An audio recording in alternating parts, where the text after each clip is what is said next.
వినాయక చవితి రోజు చంద్రుడిని ఎందుకు చూడకూడదో మీకు తెలుసా?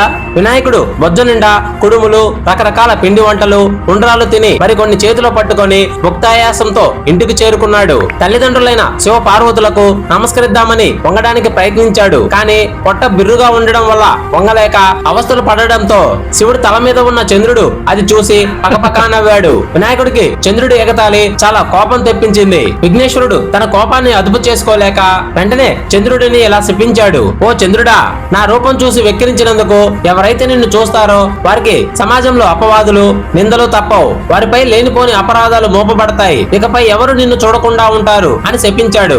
ఈ శాపానికి భయపడిన చంద్రుడు గణపతిని వేడుకున్నాడు. తన తప్పు తెలుసుకొని క్షమించమని కోరాడు.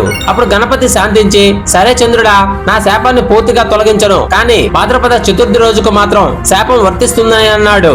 అందుకే అప్పటి నుంచి వినాయక చవితి రోజున పొరపాటును కూడా చంద్రుడిని చూడకూడదు అని పెద్దలు చెబుతారు. ఒకవేళ చూస్తే శమంతకమని కథను చదవడం లేదా వినడం ద్వారా ఆ శాపం ప్రభావం తగ్గుతుందని పురాణాలలో ఉంది. ఫ్రెండ్స్, ఈ వీడియో మీకు నచ్చితే జై గణేష అని కామెంట్ చేయండి.